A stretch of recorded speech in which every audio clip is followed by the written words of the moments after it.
The meeting is hereby called to order with our esteemed guests. Okay, comments from the public regarding items on the we don't have closed session. Okay. Reconvene opens. Oh, Pledge of Allegiance. I'm sorry, I'm all confused. Pledge of Allegiance, please. Okay, do we have a motion? Well, we'll take the motion first to approve the agenda. So moved.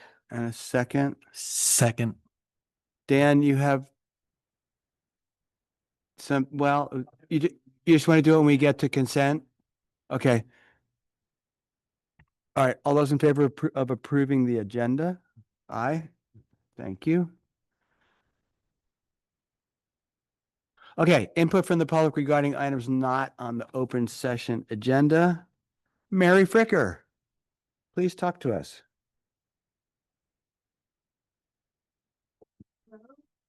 Yes, this is Mary Fricker. I'm a Omalino grandma and mother. And a quick thank you to Jenny Brunman, who's been working with us to find a place for Omalino memories. We really appreciate it a lot. We're thinking about the hallway out here, which would be a wonderful place to display things. And it's open to the public when the Forestville Library is open. So thank you very much, Jenny, for working with us on that. Thank you. Thanks, Mary. Mr. Dougherty, would you like to talk to us about Model Camp, Maker Camp? Yeah. Hello, everybody. I just thought I'd let you know we have Maker Camp coming up August 4th through 8th at the Maker Space. And I'm quite surprised and worried that we have 48 kids signed up for it. What? So word seemed to get out on it, and we'll have glass blowing, blacksmithing, sewing, mosaic design, lots of different things going on for those days. And on Friday at the end of the day, on the 8th, is it? We'll have a student exhibition for parents and community. So if you're available, we'd love to see you. Thank you. That's awesome. That's great, Dale. Okay, we are now on the consent calendar. Do we have a motion to approve the consent calendar, please? I move we approve the consent calendar. Second? Second. Okay. Dan, you have an amendment. Yeah, I need to pull item 9, the monthly personnel report. Since this was posted on Friday, we've had 2 additional personnel items that have been added. So I did make copies that are at the front counter, and I'll after the meeting, I'll update the most recent version of the monthly personnel report. Okay, and we'll just, So I will amend my motion to approve the consent calendar minus item 9. great. And then Linda, you need You to, want a second, Linda? I second that one. All those in favor? aye. Aye, great, thank you. And then you want to. Then Dan, do you want to review that with us? Sure. The 2 items that were added, we've had a resignation from a bilingual paraeducator at Annalee High School. And then we've had a new hire for the communications specialist and administrative assistant position at the district office. So those were not reflected on the original personnel report, but they are now and will be added after the meeting. And that's Jessica. Yeah, okay. So I will approve number 9 with the new update. Thank you, Jeannie. Yeah, All those in favor? aye. Okay, so the consent calendar is consented. Thank you. So consent. Association reports. No, nada, as we say in Spanish, no? Or no. Superintendent report. Nothing tonight. Nothing? Ah, this is so good. Okay, we're on to human resources. Consideration approval of a MOU with North Coast. Where did I lose my swim? We need to get a Okay, for the be a teacher. So we need a motion, please. So moved. Second. I'll second. Ron, thank you. Okay, who wants to just Dan. explain what Dan? Yeah. So this is an annual item. There's actually three different induction programs that you see there. There's the Be a Teacher Intern Program, the Induction Program, and then the Career Technical Education Program. And we have teachers that participate in those to clear their credential. So this is an annual MOU three different MOUs that are reflected under this one item that we enter into with the North Coast School of Education for the purpose of those induction programs. Any questions? All those in favor? Aye. Okay, consideration approval of the 24 through 27 LCAP. Oh, you still have two more HR items. I'm sorry. I'm sorry. Okay. Consideration approval of the MOU with SCO for administrator on special assignment. Do we have a motion, please? So moved. Second, Second. Dan? So this is a rather exciting item because Casey Shea, who many of you know, that formerly a teacher at Annalee and now a longtime employee at Sonoma County Office of Education, he is going to be basically loaned out to us by SCO at no cost to the district to provide direct support to both the teaching staff as well as students, primarily at the new Academy of Innovative Arts. There may be some work as well with some staff and students at the other campuses, but the primary focus of this and the original outreach to talk about perhaps obtaining some of his hours has led to them actually just offering him at no cost to us. So the MOU kind of outlines some of the basics, but part of what he'll be doing is really helping to make the most advantage we can of the new makerspace that Dale has partnered with us on to set up. And as we know, a lot of times, you can have the greatest stuff in the world, but if you don't have the right staff, it doesn't always work. So we know we've hired some great folks, but we're also going to have the additional support from Casey there to help with that. So that's what this MOU is. It just kind of outlines the agreements, but again, it's at no cost to the district. Great. Questions, comments? Jeannie, Question. please. How did you do this, Chris? This is pretty awesome. Well, I think, Dan and Dale and I have been discussing this for quite some time, and, the outreach to SCO, we were looking at, potential costs, and the considerations were, maybe Dale could pick that up, obviously, because with our budget, we weren't willing to take on any additional, costs associated. And then through further conversations and just the generosity of Diane Kitamura, in Dan's last outreach with Casey, he said, "Oh no, Diane said that y'all can have me for free." And so Diane's in Japan right now. I extended my thanks to her. I think it's, the established relationships there and the support that SCO wants to put behind the academy, because I think they see the value in what we're doing for students. And obviously Casey's a known entity here, and he's an incredible, math teacher and, maker teacher as well. So our founding teachers are really excited. Greg's really excited. I know this, comes as good news for Dale as well. All parties involved. So, it was a team effort. It's been something that we've been in conversation with. So When I read Really. that, I was just, Yeah. my chin dropped. It's fantastic. big thanks to Diane. Yeah, great. Good work, all you guys. Good job for everybody. Thank you. All those in favor? Great. Consideration of approval of 25-26 CSEA salary schedule. Do we have a motion? So moved. Second, please. Second. Dan? Yeah, so this was basically an oversight on my part. When we brought the tentative agreement forward last meeting 2 weeks ago, we could have also brought the salary schedule at that time, but didn't make it onto the agenda. So since we had the second meeting this month, it's just coming back as a standalone item. There's no changes to that. It's the 4% increase that was approved in the tentative agreement. And so you'll see that reflected on the new salary schedule at all ranges. Questions? All those in favor? Aye. Thank you. Now we're on education services. So, This is not an action item. Why does my screen keep jumping? Here, sorry, I just like computers are haunting me today. Let's go with hard copies.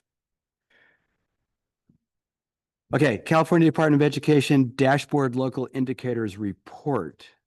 Yep. So this is not an action item. This is required annually by the California Department of Education that the board be presented the local indicators self-reflection report. So I have a brief presentation. Next slide, please. So it's an annual self-reflection on the local control funding formula priorities 1, 2, 3, 6, and 7 as required by the state board, must be presented at the same meeting as the LCAP adoption and then uploaded to the California dashboard. The process, we worked with our team to score each rubric. We analyzed youth truth and local data per the dashboard and consulted with our LCAP educational partner committee when completing the survey. Priority 1. I'll let you guys just take a look at this. Next slide, please. So we'd have to identify whether we met the standard here. So, all of our teachers are properly assigned, standards aligned materials, check, facilities, check. Next slide, please. Priority 2, state academic standards. So this just outlines the areas in which we have to reflect with regard to curriculum. So ELA, math, NGSS, social sciences, we scored 5. With professional development, we scored 5. The rubric is 1 through 5. Coaching 4, because we'd like to allocate more resources to expand the coaching practice at Annalee High School district-wide. ELD 5, PD 5 there, 3 coaching. Other content areas, we had all 5 for implementation. Next step is deepen coaching cycles for integrated ELD and formative assessments. I work closely with Nicole to kind of help her learn more about the LCAP and the local indicators processes. So that was very helpful. I'll let y'all read the slide there. You can see where we scored. So it's 1, 2, 3, 4, or 5, 5 being the best. So, we're very self-reflective and we don't want to score 5 when we think that there's some really serious work that we can continue to do to improve.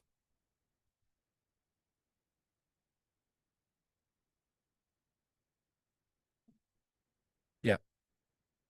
So when you have a 3, so you're kind of in the middle of the pack. Are you discussing ways to improve? Yeah, absolutely. And are they written down somewhere? Or, is it just, hey, well, we should try this?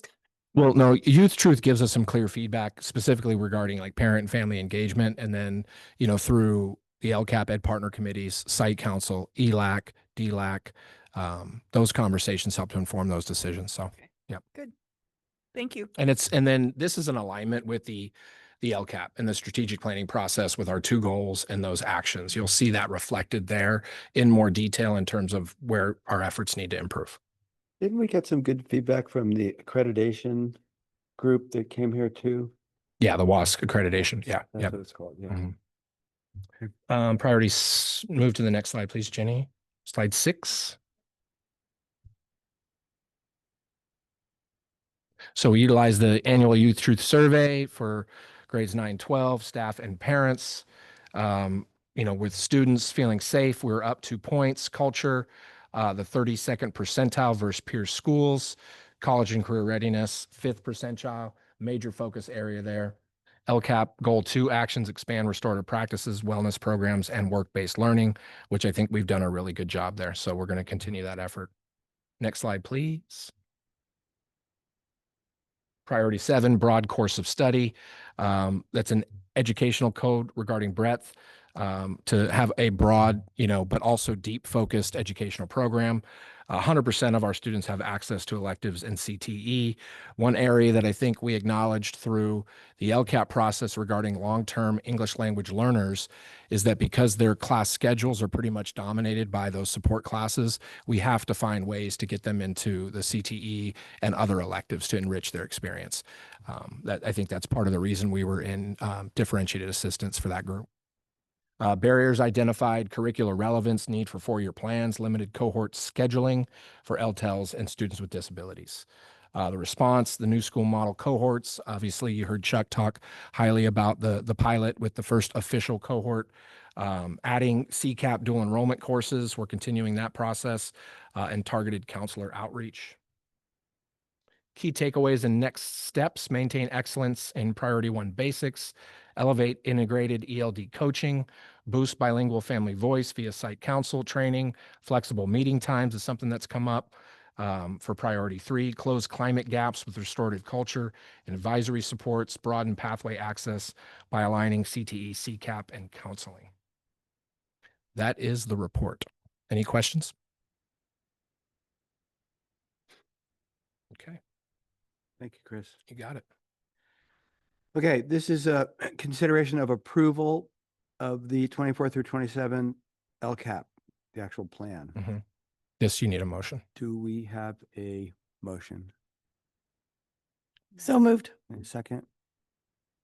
I'll second. Sean, thank you. So I don't have a presentation for you because I chose to do that last board meeting, in depth.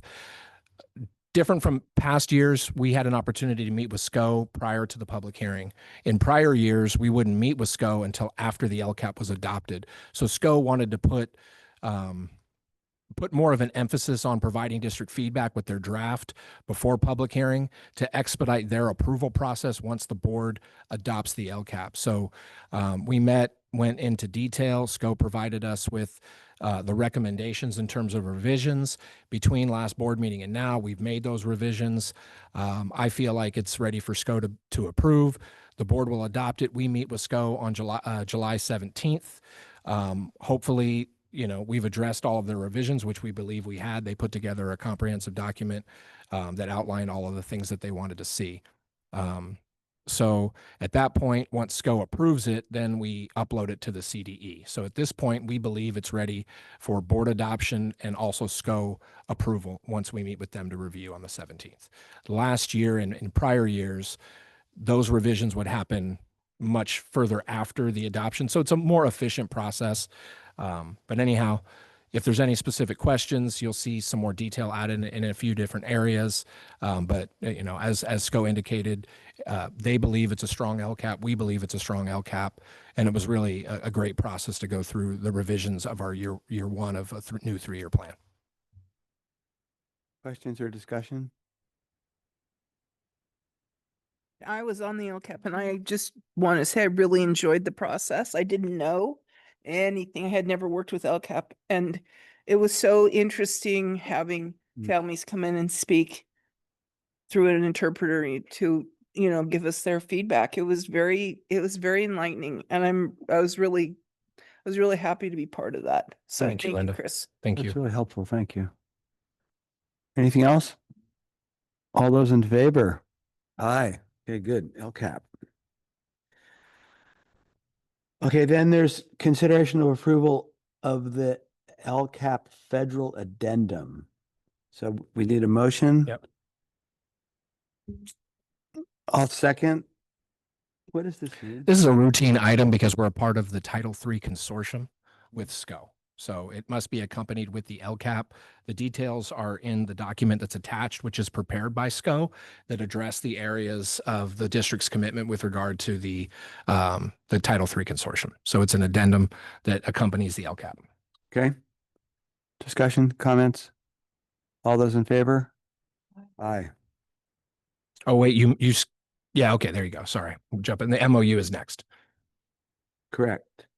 Consideration of approval of the 25-26 MOU for Title III consortium with SCO. So this is really another piece of, This is another piece of item 3. Yeah. okay. I move that we approve the MOU for Title III. Do we have a second? I'll second.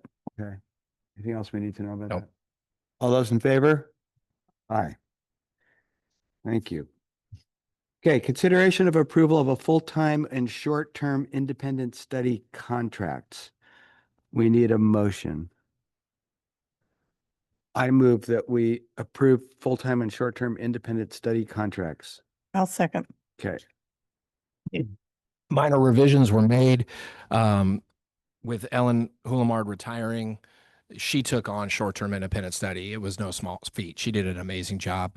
Gianna oversees independent study at the site and assists Greg with the independent study, program that is centered on this El Molino campus to serve a wide range of students there.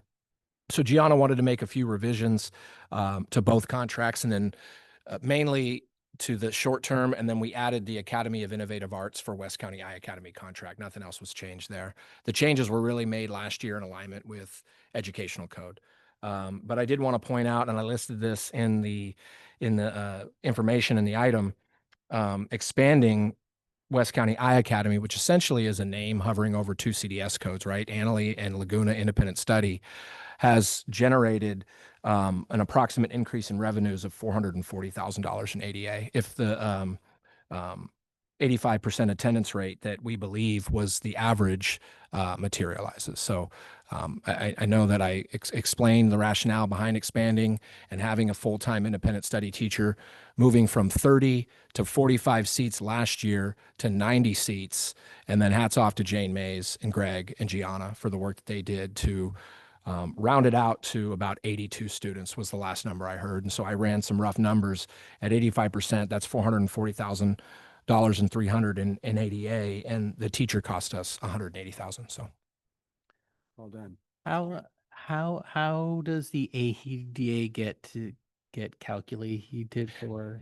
There's a requirement for meeting in person, completion of work, and Jane's done a really good job of making sure she's following up with students, working with families to be flexible, but they have to meet with her once a week and then complete the work. At that point, then we can, if they're doing that 100% of the time, then it's 100% ADA. So the last number that I heard was about 85%. We'll analyze that after P2 and have a more accurate number coming into the fall. But that's an approximate number right now. One of the biggest things in the past was not getting signatures on contracts. And so Jane is working really hard to make sure that happens. Yeah, and the Because signature wonderful challenge was students more of won't an, get any money if they don't sign the contract. and that's more of an audit finding, right? Yeah. So All those in favor? Aye. Yeah. we'll do. Okay, business services. Consideration of approval of West Sonoma County Union High School District budget and reserve transparency disclosure. We need a motion. So moved. Thank you. I'll second. And I went over the same presentation last time. We approved the LCAP just a few minutes ago, and that's been sent off to SCO already. So tonight we'll add on to the budget here as we look down to slide number 3.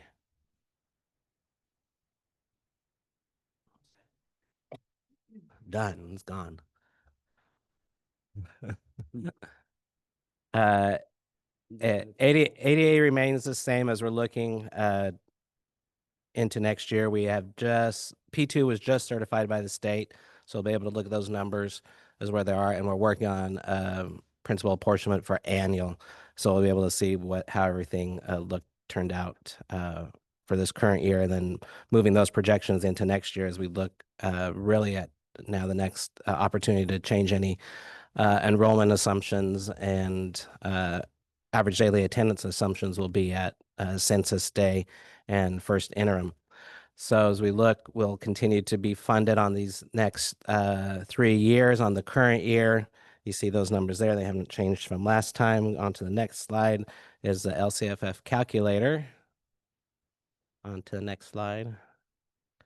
Go. Choo-choo. my computer's phone. LCFF calculators from public hearing has not changed. COLA assumptions remain the same. Legislature and governor came to an agreement today on the state budget, so we'll wait to see what that really entails to us as that comes out. There's a manipulation again to Prop 98 to where they're going to underfund it and then play a catch-up game if ADA really does materialize and they need to pay that out. So we'll wait to see what happens there. Come in July, school services will have their physical services update. We talked about other income at public hearing. It's their federal funds, state funding. some one-time dollars, the budget, proposed budget, does have, not our proposed budget, the state proposed budget does have a couple of one-time dollars coming into play. So we'll see how that will impact at first interim. The expenditure assumptions down to slide 6. Oh, one more. As you can see, that staffing report, very tiny there on screen in-house here. Looking again at that increase in staffing is related to consortium and the couple FTE at AIA. We have not made any adjustments to the out years until we really look at fall and to see what's going to be happening with enrollment and average daily attendance, and then we'll make the necessary adjustments once we understand what's happening and work with our labor partners into determining what approach we need to take in that. So we see that staffing there. And the next is just the expenditure assumptions. Again, looking at one-time cost, next slide, of taking out one-time costs for 24-25, looking at contributions, current contributions for special ed as we work the final budget comes out to almost 4.8 million. For special ed cost, the workability program has a contribution of 40,000. Home to school transportation continues to have a contribution with the 1.7 million total expenses projected right now. And then state reimbursement projected, there you see about 950,000. So current contribution of almost $800,000 to home to school transportation. So we look at the next slide and the unrestricted side of the house, as we work everything, we continue to have that structural deficit as to where the revenue is not as much as our expenditures. Our expenditures are exceeding our revenue, therefore providing that structural deficit, although going down over the next couple of years based off of the assumptions of what our enrollment is and what that average daily attendance factor is. But if it doesn't come out to what our assumptions are, this whole picture is going to change. The restricted side of the house, again, spending down some of those, the one-time dollars that we have sitting there. When we get to 27, 28, all of the parcel taxes expended. And so that's where you see that, deficit there. So some of that carryover and some of the carryover in those other funds or other resources are also expended as those programs come to expire.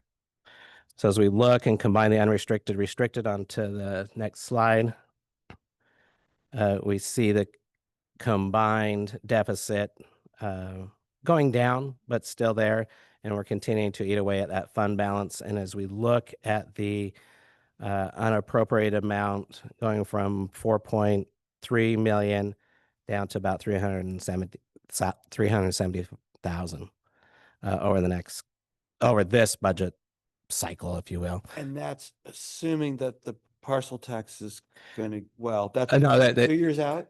Yeah, that's 2 years out. So parcel tax will actually be in the next year's budget. Yeah. So we need to look at that. And as we look at the reserve transparency, we have the fund components of the ending fund balance. We have the set asides for textbook purchases, set asides for special ed, and then we have the restricted reserves that are sitting there, 9,000 for revolving, and then the reserve for economic uncertainty, which we can meet in each year at that almost 1.2 million each year, and that's just the 3% set aside mandated by the state. How do you come up with the expected like percent like in increases for the salaries and the benefits? Salaries and benefits is the salaries based off of basically a step and column, so about 1.5% to 2% each year based off of current staffing, and then what's projected, where's everybody moving the following year. And then health insurance, we kind of held off on a 5%, and now we're seeing 8% for some groups to 11% for other groups. Yeah, so just kind of now we got to refigure what is that average based off of what are people choosing and their plans. But every plan through Resic went up 8%, and every plan through CBT went up 11. So, and that fluctuates our costs based on, because we have a moving cap. We don't have a hard cap. So is that the percent there in the 25, 20? Oh, the year- Is that that? Like, is that that? No, that's just the year over year changes. So from moving from the column on the left to the middle, that's the percent change difference. So that's the year over year percentage change projected right Based now. upon what do you just talked? Yeah, based on the assumptions of that we've have out there. So with that is the budget as it stands today. It will change. So we'll get to adoption tonight and wait for the final state guidance around what the state has finally adopted in their state budget and how it impacts schools, and then start the physical reporting cycle over again, coming back with unaudited actuals for current year in September board meeting, first interim at the December 10th meeting, and then second interim in March. So that is the budget. Any So, questions? go ahead. Yeah, something else, Andrew? No. Okay. So just speaking to the board, my personal feeling is that we need to be more involved as we start looking at 26, 27. And we need to have a serious discussion about the fund balance reserve. And we need to really talk about the deficit that we're operating under and not stick our heads in the sand and pretend that it's going to go away.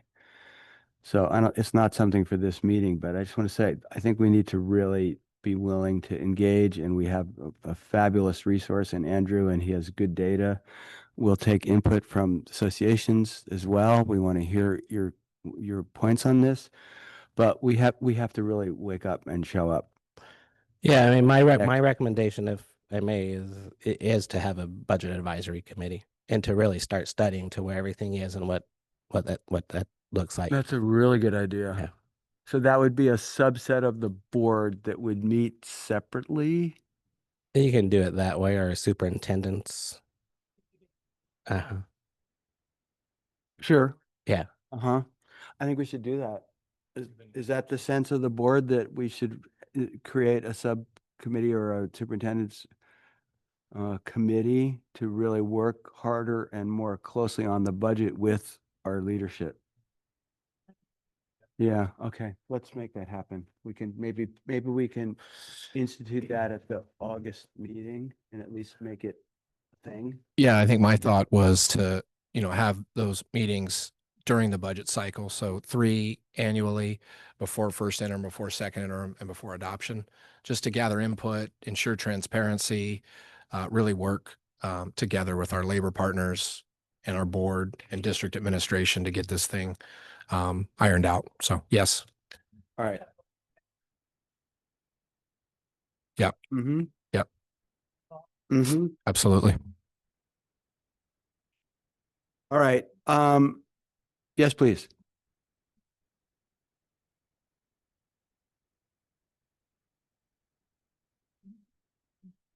I can repeat so the question is, where do the 2 administrators come from that's on that slide 6 with staffing? That's consortium, and adding, I want to say it's a behaviorist and I forget the other. Occupational therapist. Occupation. So those 2 positions are not within the bargaining unit. They're Yeah. technically classified management. So it's the only way for Andrew to categorize them when he's building the budget, because they're not certificated and or classified employees. So there aren't new administrators, essentially. They're just classified as classified management because they're licensed, not certificated. And they didn't fit within the bargaining unit for classified.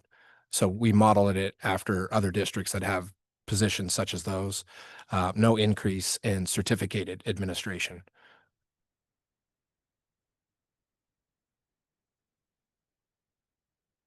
Yeah, those 2 that they actually now we've shifted consortium management onto their own salary schedule a couple of meetings ago. so that they have their own. It's the certificated manager and unrepresented. And my understanding is that those two positions are justified by an increase in enrollment in the consortium. Services. Services needed, Service, Yeah. Expansion of an additional classroom and bringing back Right. the classroom that was folded prior to this year when Sebastopol Union ran out of space. Okay, make sense? Okay.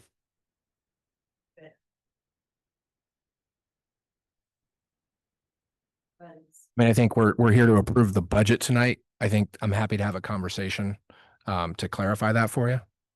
Okay. Any other questions? All those in favor? Aye. Okay, thank you. All right, consideration of approval of resolution 32 regarding education protection account. So do we have a motion? I move that we approve the resolution 32, June 24, 25 regarding education protection account. Second, Second. Linda, thank you. You? And we'll do roll call vote. So education protection account is part of the local control funding formula. And we need to, and basically state, that those funds are being set aside and what they're being spent on. All EPA funds, education protection account funds are spent on certificated salaries. Estimated, currently right now, oh, it didn't print out.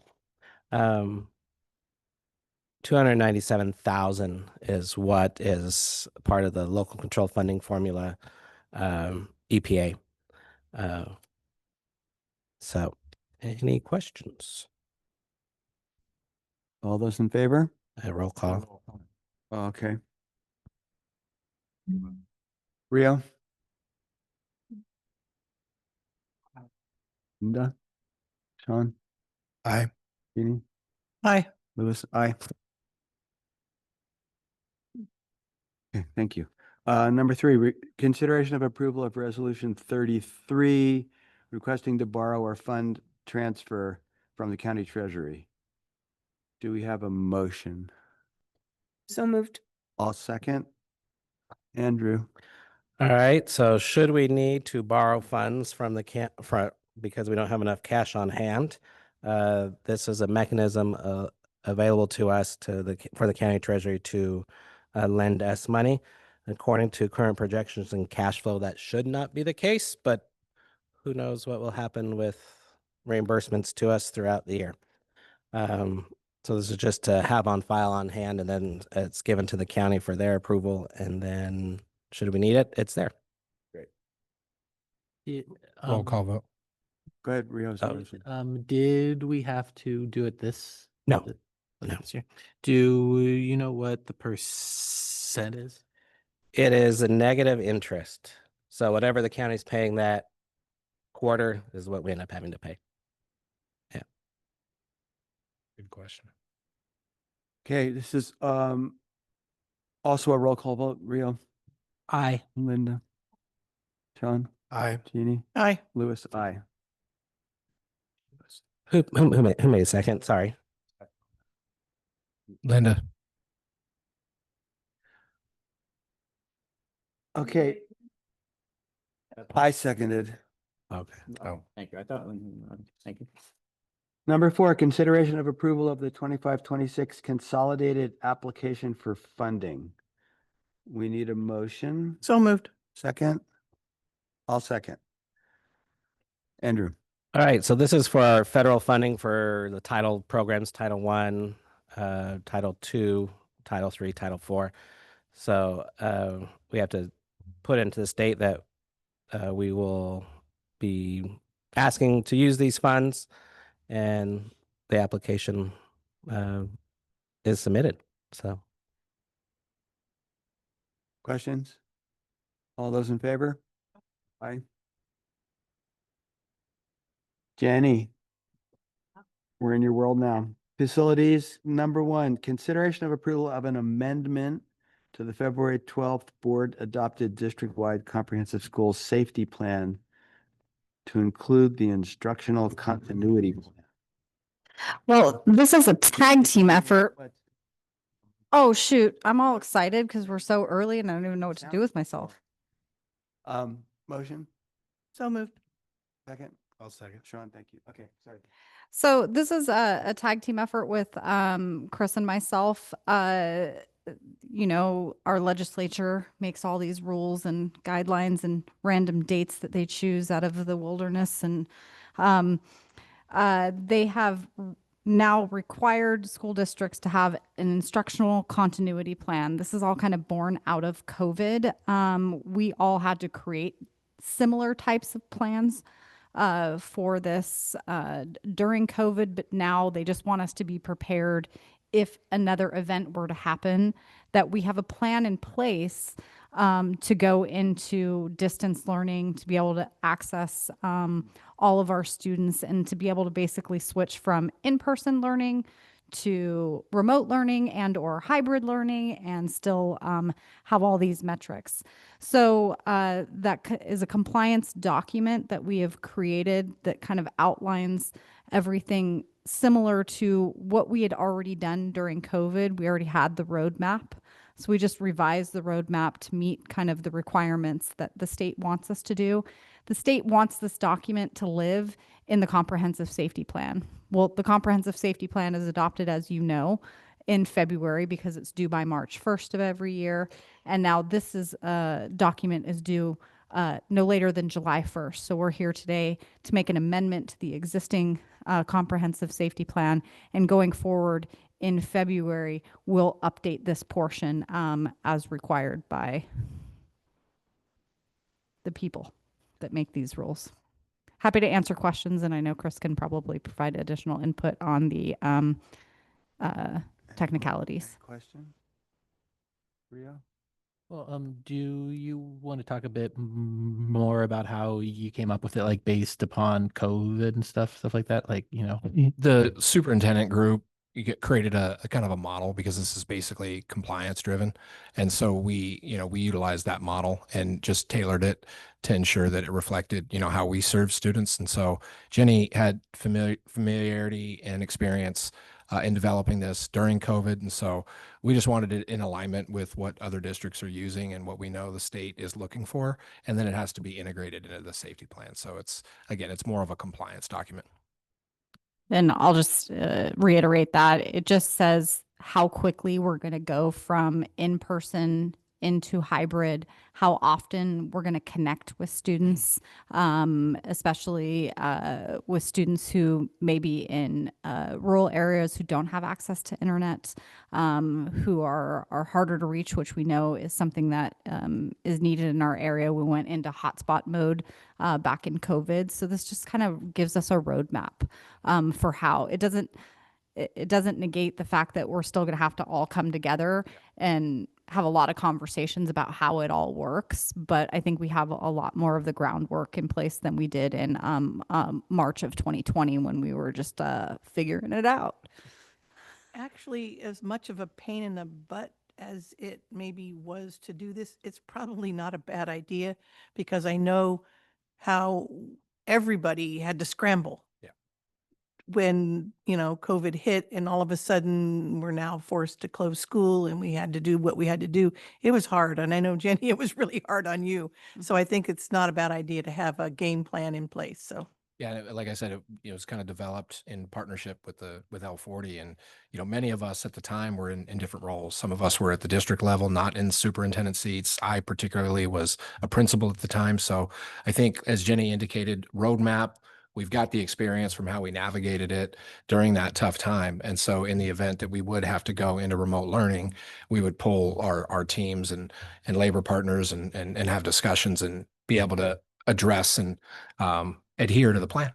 And this is the first document they're going to request if you apply for a J13 waiver. So if we ever went past our 2 emergency days, regardless if it was local, statewide or a national emergency, they're requiring this document in order for you to apply for that waiver. So having it in place and in case, hopefully we don't have to, but we know how that works out. Any other questions? All those in favor? Aye. Okay, consideration of approval of a resolution, basically utility of public bidding for, and basically an overrun on a contract. Do we have a motion So to moved. approve resolution 34? So moved, Jeannie, thank you. Second, Second. Linda? Jenny? So this is resolution 34. You've seen a couple of these over the past few months. This is just us being under contract over contingency, going back to the board for any change orders that we have. This one's pretty minimal. As you may or may not recall, we've already finished phase 1 of the Annalee temporary portables. We're in phase 2, which is the reconstruction of a bathroom and some other stuff around that campus. And the drinking fountain had some complications. So as well as we're having them install a bunch of new benches that we had around the campus for unsafe. They're owner provided benches. So they're just installing them for us because we don't have enough people to do all the things. So I'm happy to answer any further questions, but we feel that this is a benefit. Okay, roll. It's not a roll call. Mm-mm. No? Okay, all those in favor? Aye. Thank you. And this is now consideration of approval of resolution 35, also for small contract overrun. Do we have a motion, please, for resolution 35? So moved. Thank you. Second? I'll second. Jenny? So this is for a project that we've already filed the notice of completion on, but during the chemical treatment, which is done by a third-party entity, they realized that there were some hot taps missing, so that they can actually do the chemical treatment. And so this is a change order to have the, and it had nothing to do with like the design per se. Those are just it's a very weird and complicated system in this boiler. I don't know who designed it, but I'd love to have a really in-depth conversation with them about so there's just some components that were not tethered together. This is fully intended for us to care for the $350,000 investment. We have it tested 4 times a year so that it makes sure that it's getting all of its pHs and that it's not corroding the system. And so when our third party company came in and found this, we all worked together to come up with a plan that our engineering team agreed with. And so the $11,272 is what we're asking for you to approve tonight. That would be over and above the contingency amount. Questions? All those in favor? Aye. Wow. Future board meetings, August 20th, here at 5, it says. The time could change, I suppose, but for now it's 5. Closed session. Yeah. Okay. We're adjourned. It's 6:50. 50 minutes.